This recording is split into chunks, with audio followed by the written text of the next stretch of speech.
All right, excellent. Thank you very much for having me, Coach. I appreciate it. Great being back at SJV, a place that is very near and dear to my heart. Like Coach Smith said, I helped coach for a little while. I'm a mindset coach. So me and both of my younger brothers, we wrestled at J.P. Stevens High School, not very far from here, exit 132 on the Parkway. We wrestled from elementary school, high school, college. We had many matches here in this gym, and right through college. At the University of Pennsylvania, me and my brother Jeff were both all Ivy League wrestlers, and our youngest brother Greg, who's 30 now, 31, something like that, he just became ordained a priest. He wrestled at Rutgers all 5 years with the red shirt year. And for him, he was the best wrestler out of the three of us. He was ranked as high as 6th in the country. So, and when he was in the seminary, he studied in Italy, in Rome, not far from the Vatican. From his dorm window, he could see the arch, he could see the Vatican there. Well, while he was in there studying to be a priest, he was actually training with the Olympic Training Center. And his workout partner, the guy he worked out with, just took a bronze medal in Tokyo. His name was Abraham Cogneto, and he wrestled for Team Italy. So all through our life, we were all geared towards how can we be the best wrestlers. And basically back when I was in your shoes, sure, I wanted to do well in school, but the most important things to me were really sports and girls, if I'm going to be honest with you, right? So, but the whole thing was, how do we achieve our goals? How do we reach our potential? So after wrestling, I wanted to study, how do I teach other people now to reach their potential? When I'm a father one day, which now I am, in December we'll have our third kid, our little girl. We'll have 2 boys, and now this will be our little girl. We'll have 3 children under 3. So talk about mindset, I gotta be ready. But the point is, I want to be able to teach other people these great lessons that I learned. So I went into sports psychology. And then my brother Jeff and I, the brother who's not a priest, we started our business, Wrestling Mindset. So we started working with the U.S. Olympic teams, both men's and women's. We work with about 30 UFC fighters. We work with Fortune 500 sales companies, including Northwestern Mutual. Even if you've never played sports or don't care about sports, that's okay. We work with the San Francisco Conservatory of Music, and we're featured presenters for the Huntington Learning Center. So the point is, it doesn't really matter what you're doing, but if you're trying to bring out your best on a test, in a sporting competition, or if you're speaking in front of people, your mindset needs to be there. So we teach these lessons to some of the most mentally tough people, not only in the country, but also in the world. Well, basically, my story changes as far as my faith is concerned. I grew up Catholic. Unfortunately, when I was in your shoes, I went to Mass basically when it was convenient for me. I said a short prayer when I woke up in the morning. I'd bless myself. I'd say grace with my family, never around my friends, because I didn't want my friends seeing me make the sign of the cross. And I would say prayers as fast as I could before I went to sleep at night.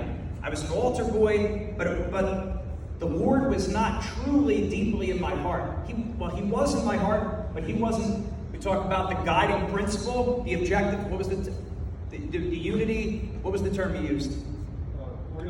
The organizing principle. The Word was not the organizing principle in my life. And I stand before you saying that is by far my greatest regret. Things changed for me in 2015. My youngest brother, Greg, again, 6 years younger than me, he had a girlfriend for 2.5 years. And he says, I'm interested, I think I want to be a priest. He read the diary of St. Faustina, and then he did something we'll speak about in a few minutes, the Marian Consecration. So it's basically like a 33-day spiritual workout where you say certain prayers, and then at the end you give your life entirely to Jesus through Mary, which you've already done in your baptism, but now you're doing it again. So, well, you're not making your baptism again, but you're just making a conscious effort to give your life to Christ. So my brother broke up with his girlfriend that he was with for 2.5 years that we thought he was going to marry. And as far as I was concerned, there was nothing that was particularly holy about my brother.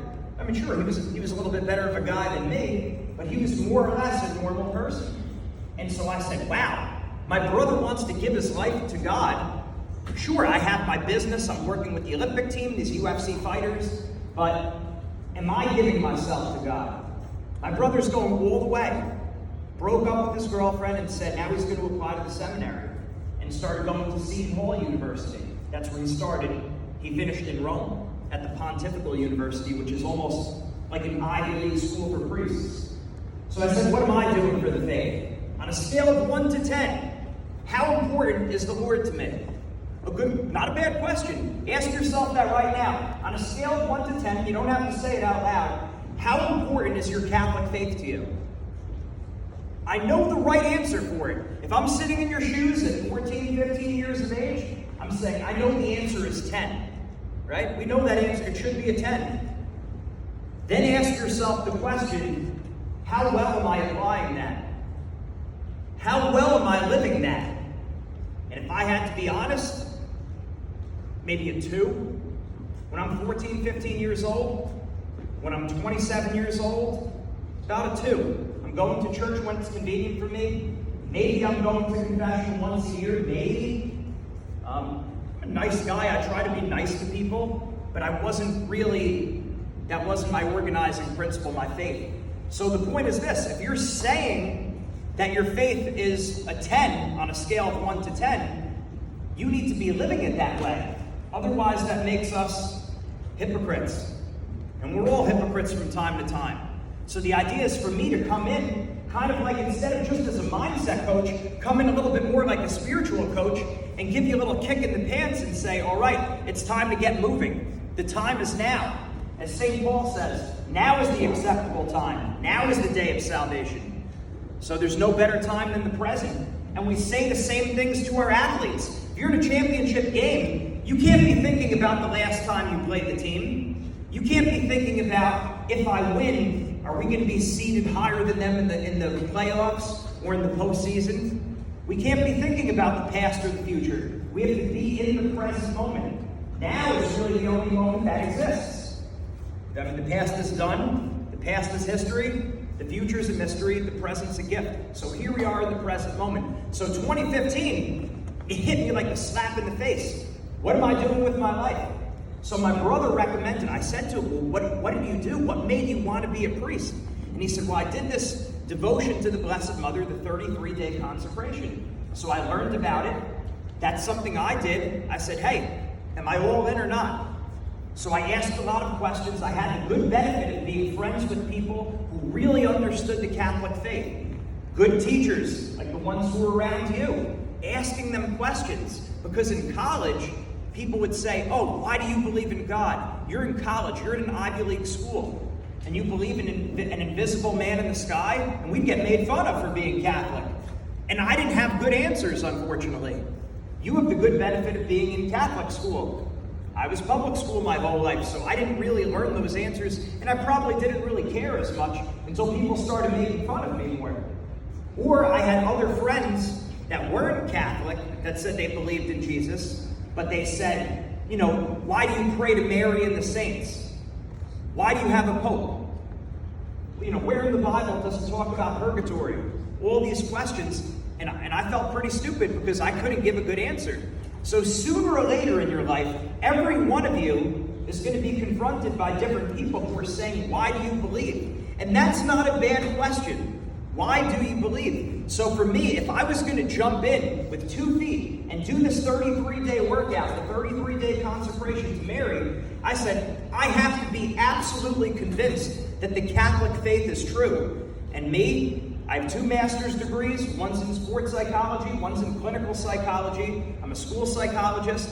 For me, if it doesn't make sense, I can't do it. I can't get behind it. It's got to be logical. I'm sure there's certain people like that in here, that if it's not rational, logical, and makes sense scientifically, I can't get behind it. So I started studying, I started asking questions of good people, and I became thoroughly convinced that I'm not just I stand before you now saying I'm not just a Catholic because my parents and grandparents are Catholic. Sure, that might be one of the reasons, but the reason why I'm here standing before you talking about the faith is because I'm thoroughly convinced that the Catholic faith is the truth.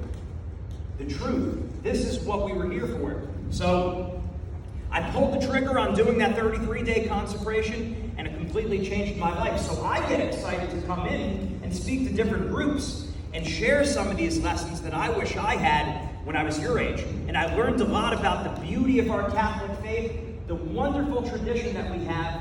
I mean, our faith was founded by Christ on Peter, the Prince of the Apostles, the first Pope, and the Apostles, the first bishops. And that's continued in an unbroken chain until today. We're the only church, we're the only faith that can say that we have our faith directly from Jesus Christ while he lived on this world. So some of the beautiful things that I learned about, which I wish people spoke about more and put more emphasis on it, I learned about Our Lady of Fatima. Who's heard about Our Lady of Fatima? Put a hand up, please. Maybe you just heard the name. Okay, well this was really exciting to me because this was the most visible public miracle possibly since the parting of the Red Sea. So Our Lady of Fatima, the Blessed Mother, appeared to 3 children in Portugal back in 1917, beginning on May 13th. And they were cousins. Well, the 2 of them were siblings, Francisco and Jacinta, and Lucia was their cousin. The 2 younger ones, they wound up became ordained saints. Sister Lucia, much older than them, she's still alive? I don't know. I should really know that by now if I'm speaking about this lesson. But the point is, the Blessed Mother appeared to her and to the children and said, meet me here on the 13th of every month up until October, and there's going to be a major miracle. And a lot of you know about the miracle of the sun, where the sun moved around and danced erratically in the sky. Sounds too good to be true? Well, guess what? 70,000 people reported seeing this. 70,000. If you do a Google search after school, which I would do if I were you, type in Our Lady of Fatima newspaper. It's in newspapers of people reporting this great miracle of the sun. And the Blessed Mother came saying, this is really the most important lesson for all of us. So many great pieces of information the Blessed Mother revealed that, of course, is completely consistent with the tradition of the church. And going back to what I said in the beginning, what was I thinking about when I was in your shoes? Sports, girls, not that complicated. Well, one of the things the Blessed Mother said is that more people, the number one reason why people go to hell is because of sins of the flesh. Think about that. More people go to hell because of sins of the flesh than any other sin. That's what Mary, our Lord's mother, told these children. That means the 6th commandment, which is what? Adultery. Thou shalt not commit adultery. And what's the 9th commandment? Thou shalt not covet thy neighbor's wife. Right. So the 6th and the 9th commandment, you know what, of the 7 deadly sins, what that refers to? Lust, modesty, relationships, sexuality, all these things. This is the number one reason why most souls perish. So the point is, it's a very big deal. This was back in 1917, back when it was basically unthinkable for maybe a woman to wear a 2-piece bathing suit at the beach. And every woman wore a dress. And men never wore shorts. So this was in a totally different period of time. Now, think about the time period we're living in, with a and I have to say this, a hyper-sexualized culture. I'm 37. I graduated high school in 2002. If someone in my age, back in high school when I was a freshman, which would be 1999, I mean, where were you in 1999? Think about that. So, you were in the mind of God, right? But the point is, if we were looking to see certain pictures, you had to get that, you had to actually go places to find those things. For you, it's a click away. You know what I'm talking about on Instagram, on Snapchat, on these different social media platforms. All you do is swipe left and boom, you have basically everything that you could, you know what I'm talking about here. So the point is, it's a battle. I'm here saying to you, we're in a war right now. We're in a massive war. If more people perish because of sins of the flesh, that means we need to guard our heart, we need to guard our mind, and we need to protect one another. Men, you are guardians of women. And I wish I had this lesson back when I was sitting in your shoes, that as a man, you need to protect the women around you. Being a player doesn't protect the women. That doesn't make you a man. And women, you need to protect the men. The way you dress, the way you act. Men struggle with impurities in a lot of ways, maybe more than women in different senses. So the women, you need to protect the men. Men, you need to protect the women. I mean, maybe you're a little young, but I'm sure some of you have been in relationships before. Aren't you tired of playing games? Isn't that annoying when it's always playing games and people are lying and cheating on each other and being dishonest and talking about you behind your back, and then something happens and then all of a sudden your friends find out? Do you like that? Do you like the way that is? That's not great to me. I don't like that at all. So we need to protect each other, and we need to be responsible for our actions.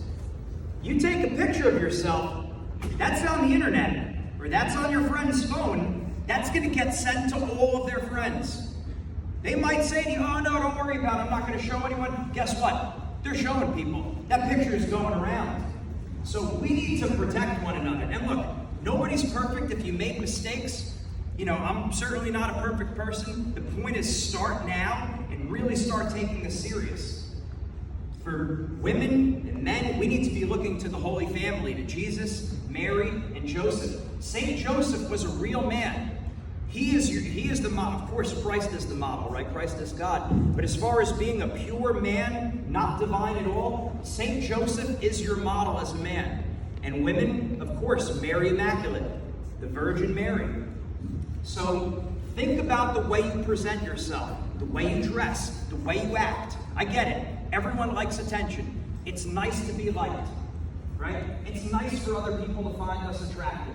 It's nice for other people to, you want to be desirable. There's a big difference between being desirable and just an object of someone else's imagination. You follow what I'm saying? Think about that. It's okay to want to be desirable. It's not okay to want to be the object of fantasy, because now you're hurting your brother or your sister. So again, the Blessed Mother said this, we need all the help we can get. And some of the tools that she recommended for us, number one, the rosary. Praying the rosary. Get in the habit. Ideally, you want to pray the rosary every day, 5 decades of the rosary. If it sounds like too much, just start with 1 decade. Once a day. Get in the habit. And another thing for the Blessed Mother said, pray the 3 Hail Marys. When you wake up in the morning, you pray 3 Hail Marys. When you go to sleep at night, and you pray for holy purity. This is still, I'm married and I will still pray this. That you wake up in the morning, you pray the 3 Hail Marys, and I say, O Mary, my mother, preserve me this day from mortal sin. By thy immaculate conception, O Mary, keep my body pure and my soul holy.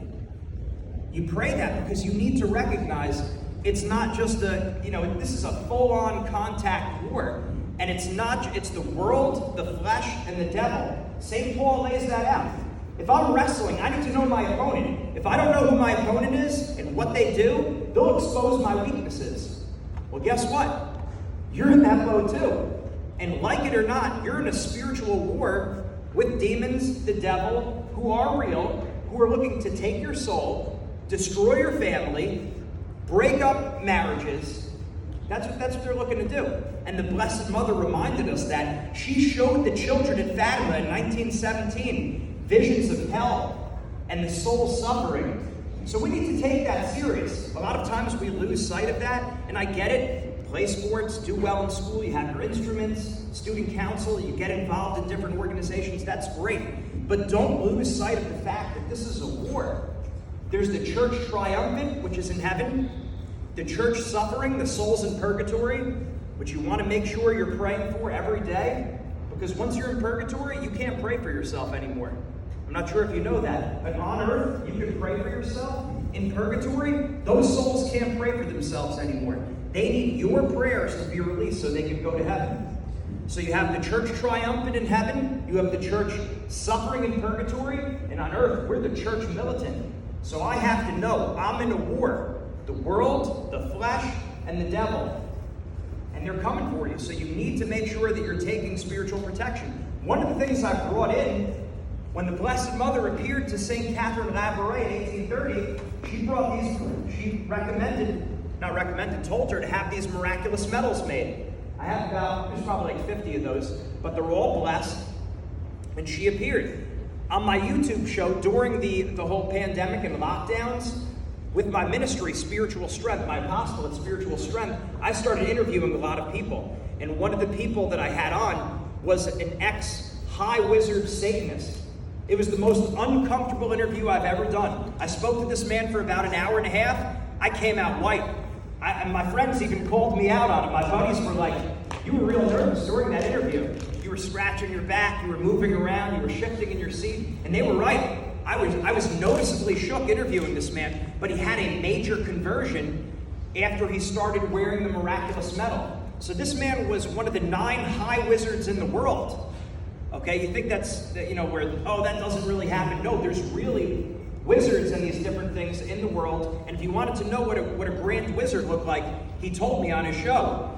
If you know the singer Pink, her music video, Just Like a Pill, during that video, you will see a fully dressed grand wizard and what they look like. And they actually get singers and musicians to sell their soul to the devil, and then a lot of them become very successful at the cost of their soul. Well, all you need is confession. No matter how bad the sin is that you've committed, you go to confession, you give your life to God, and all is well again. So he came to us, he came to me telling him that this miraculous medal changed his life. And it's not just him. There's many other people that talk about the power of the miraculous medal, that the Blessed Mother is giving us this armor. So when you're going off into battle, you talk about war. People wearing bulletproof vests, people having shields, right? You need to have your shields. And the miraculous medal is one of your shields. Another shield that you want to have is the brown scapular. The Blessed Mother appeared in the 13th century to St. Simon Stock at Mount Carmel and said, if you die wearing the scapular, you will not see the fire of hell. That's a big... turn it off for a second. That's a big deal. And how is that connected to Fatima? Well, at Fatima, the Blessed Mother appeared to those children as Our Lady of Mount Carmel with the brown scapular. So that is part of your armor as a soldier for Christ. And in fact, back in the old rite, the way they used to do it at confirmation, maybe some of your grandparents maybe told you this, or if you have any great-grandparents, after the bishop confirmed you got a little slap on the face. Did you ever hear that before? Anyone hear that before? They used to get a little, the bishop didn't crack you, but he gave you a little pat. And the reason why, it was a reminder that now as a soldier for Christ, you are being sent off to war to defend the faith and to fight the good fight. So we need our armor. The scapular is very important. And there's been the popes have said that if you wear the scapular medal, which I have on here right now, the scapular medal you can wear in place of your brown scapular. So on this medal that I had custom made, actually, that's a different story, I have the miraculous medal and the scapular medal. And okay, sure, it doesn't look as cool maybe as the medal I used to wear, the old cross I have, but I know that I'm protected because I have these graces that the Lord promised me. And I need all the help I can get. So I'm going to take every single grace that I can have. So there's that consecration to Jesus through Mary. I strongly recommend you look that up. St. Louis de Montfort, 33-day consecration to Jesus through Mary. And also Father Michael Gately. I wish I brought in some of those flyers, but I could get some of them for you. I give them over to Coach. But this is something you want to do. I strongly recommend you do this 33-day. You could call the 33-day spiritual workout. You give your life to Christ through the intercession of the Blessed Mother. Radically changed my life. The biggest thing I wish when I was 14 is I would have done that, because then there would have been a lot of bad relationships, a lot of things that I could have done differently, a lot of time I could have saved. That could have happened. And I probably would have been a better wrestler because I would have stayed on the right path. So when we get distracted, when we do the wrong things, we fall off the horse. So let's make things a little bit more practical, right? What does that look like on a day-to-day life? You go back to Instagram, you go back to Snapchat, different forms of social media. You need to guard your heart and you need to guard your mind. That means you need to unfollow certain people. You need to block certain people. Certain music you listen to, certain songs you listen to. It changes you. It's impossible to put garbage into your mind and to have good positivity coming out. Does that make sense? That's very important. And again, we work with some of the highest quality athletes and most successful people, some very, very rich people. And I'm telling you, it's the same thing. If you put garbage into your mind, garbage is naturally going to come out. So that means at a practical level, you need to unfollow certain pages. You need to block certain people. If you know it's all negative on certain pages, and even if it's your friends, you might need to hide their posts. That's protecting your mind, that's protecting your heart. I can tell you, I know for sure that when I watch certain movies, when I listen to certain music, my mind starts going back to a different period of time in my life, and I start acting a little bit different. I start speaking a little bit different. If you're listening to music where it's just, and I was there before, where it's F this, F that, kill your family, kill your friends, kill Jeans and Eddie, that music. If you're listening to that kind of stuff, it starts to change the way you think. If you're listening to music that's objectifying women or other people, you're going to start to think that way. You want everything to be as positive as you can. I was a personal trainer for a while. I was a nutritionist. If you asked me, hey Gene, what can I eat to be in better shape, to lose weight, to get a six-pack? Not the beard, the stomach, right? You ask me that kind of stuff, I can tell you what to do to eat a little bit healthier. If you want to be jacked and tan or cut or toned or look good, I can give you tips of what to eat and how to exercise. But how much more important is it for you to be spiritually fit, for you to be spiritually strong? You're constantly feeding your mind by the information that you take in. So a strong recommendation to you is to really take it serious, the information that you're putting into your mind on movies, music, social media. Guard your heart, guard your mind. It's very important. One of the other things the Blessed Mother said is a beautiful promise that you would always take care of us. If you go to Mass, receive the Eucharist, and go to confession on the first Saturday of the month for 5 consecutive months. There's like 4 conditions. You receive the Eucharist, of course in the state of grace, that's where confession comes in. So confession, communion, you pray the rosary, and 15 minutes of meditation. If you do that, you are going to get special graces from Our Lady. And the reason why she's throwing all these hooks out there, she throws out the miraculous medal. She throws out the scapular. She throws out the first 5 Saturdays. She throws out the consecration because she knows that we need help. She knows we need help. So it's very important to capitalize. It's very important to take advantage. If I'm wrestling and you're leading that right leg out a little too far, guess what? I'm coming for that right leg. If you're leading out your left leg and I see you back step in, if I see you're doing that, I'm taking that left leg. I'm going to time it, and boom, I'm in on your leg. It's the same thing here. If you want to be successful, when I'm training sales teams, and we're working with Northwestern Mutual, Mass Mutual, AXA Advisors, and we're talking about making sales and bringing in money, these people providing for their family and trying to be very successful, when you see opportunities, you have to capitalize. I'm not the most talented person here. Okay, I'm probably one of the shorter people in the room, even though it's a group of freshmen, right? I think what I attribute my success to, whatever kind of success I did have, is really for being opportunistic and taking advantage, capitalizing, spiritually, mentally, emotionally. If you're struggling, if you go through difficult periods of your life, anxiety, depression, anger, sadness, get help, capitalize. There's school counselors. Speak to your counselor. Talk to a therapist. Talk to a psychologist. That's seizing the opportunity. Get the help. Don't sweep it under the rug. Get the help. In sports, if you want to be very successful, you got to have a coach. We just had an Olympic year, 2021 in Tokyo. You know what all those athletes have in common? Every single one of them. They have a coach. So if you want to be successful, you need to have a coach in sports. If you want to get better in school, you want to do better in grades, get into a good college and so on and so forth, get a tutor. Stay in for extra help. Come in early. Stay late. Do extra credit. The point is, you need to be ferocious. You need to be a go-getter. You need to be a hustler if you want to be successful.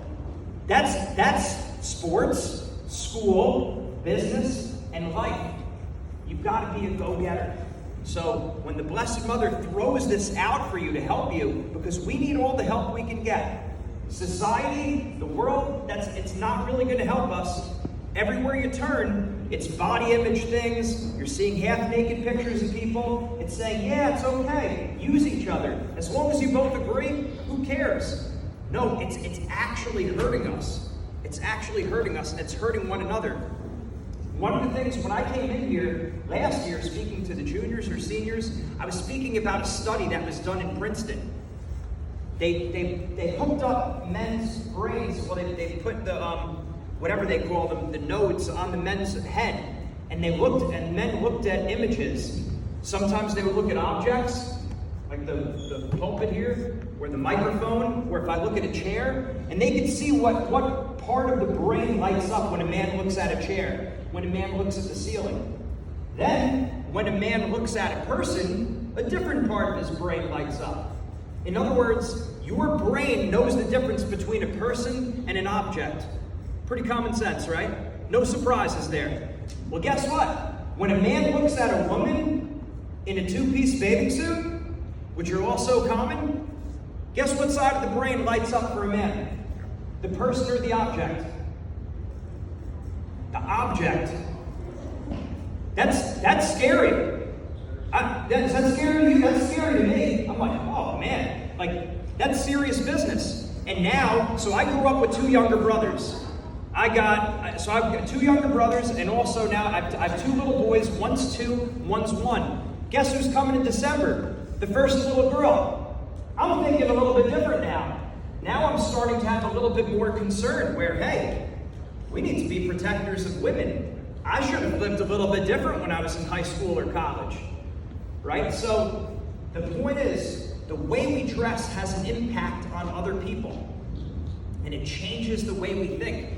So we want to make sure that we take it serious. Take all the heavenly armor that we're given, everything that's available. Get the help in school. Get the help mentally and emotionally. Get the help in sports. Get the help spiritually. And I can tell you, and you know this too, you look at some of your favorite athletes, favorite celebrities, singers, actors, bands. A lot of them might be very successful, millions of followers on Instagram, really good looking, and a lot of them, unfortunately, being depressed, hooked on drugs, and even suicidal. I don't take that lightly. That's a big deal. What's going on there? And the key there is we have to make sure that we're staying on track. We have that organizing principle, that we know what our life is all about. You have purpose, and not just any purpose. Like you ask a lot of people, what's your purpose? Well, I just want to be happy. Or I want to be reasonably successful. I want to be a good person. As a Catholic, we know the objective answer, not subjective, the objective answer for what is the purpose of life. And everyone here should memorize it. I think it was question number 1 in the old Baltimore Catechism. All of our grandparents and great-grandparents would have this memorized and be able to say as a group, when they say, what is the purpose of life? We know as Catholics that answer is to know, love, and serve God in this life so we could be with Him forever in heaven. To know, love, and serve God in this life so we could be with Him forever in heaven. That's the point of life. There is nothing there that spoke about happiness. Now we know that if we follow God's laws, it's going to make us happy because He knows a lot better than we do. I had some brilliant college professors, really brilliant people at the University of Pennsylvania. The first APA, American Psychology Association meeting, was at Penn. They founded cognitive behavioral therapy, positive psychology. These people, it's no comparison to their knowledge versus God's knowledge. He knows what's going to make you happy, not just today, not just next week, not just at the end of the month, but for the rest of your life and for all eternity. He knows better than my college professors. He knows better than the smartest people in the world. And even when we look at some of those highly intelligent people, you look at someone like St. Thomas Aquinas. He was a genius, and he knew about this, and he studied. Of course, he knew the Catholic faith, and he studied Aristotle, and he knew the importance of virtue. Virtue is very important. If you're a virtuous person, you'll be successful at anything you do. Because a virtuous person is obedient, a virtuous person is modest, a virtuous person is humble, and all of us struggle with different areas. Some of us, everyone has a different cross, and the cross that you're given is specifically shaped by God Almighty for you with the purpose to get you to heaven. So anything you're struggling with, anything that worries you, anything that keeps coming up in your mind, that's a struggle that the Lord has chosen for you, and He's giving you the grace to beat it. But you have to want it. In other words, it's not just going to happen on its own. You have to cooperate with God's grace. It's not, I get baptized, I get confirmed, I'm a Catholic, and then I sit back. No, you need to cooperate with God's grace, and He can get you through any of those crosses. But your cross is made for you. You might look at another person and say, I can never go through what that person went through. Maybe you're right. Maybe you can't. And that's why God didn't give you that cross. He gave you your cross. And your job is to focus on that, those different areas that you struggle, and continue to get better, to cooperate, to use everything, to use God's plan to get you from here to heaven so you can be with Him forever. So that Fatima message is very, very important, and we need to live that. The Blessed Mother spoke about penance. We need to be sorry. People don't talk about that a lot these days. Going to confession as frequently as you can. Keeping your soul in the state of sanctifying grace. The Blessed Mother said that if the Pope doesn't consecrate Russia, Russia will continue to spread her errors. What was she talking about at that time? In 1917. What happened in 1917? Did anything happen in Russia at that time? Who are our history people? What's it? The Russian Revolution. The Bolshevik Revolution. Right. So, and what happened then? It spread socialism and communism around the world. And that was the promise of the Blessed Mother to the three children in Fatima, that socialism and communism would spread throughout the world if the Pope didn't consecrate Russia. And the Blessed Mother told Sister Lucia, the only way the Pope is going to get the grace to consecrate Russia is if we live the Fatima message, doing the first 5 Saturdays, wearing the scapular, consecrating ourselves to Our Lady, praying the rosary. We have to live that Fatima message. Look around in society right now. Look where we're at right now. Is it any surprise? We talk about socialism, communism. Doesn't it seem like things are moving more and more in that direction? The point is, we need this message now more than ever. I'll tell you another story. In 1689, Jesus appeared to St. Margaret Mary and said, tell the King of France to consecrate France to my Sacred Heart. That's what Jesus said to, our Lord said to St. Margaret Mary.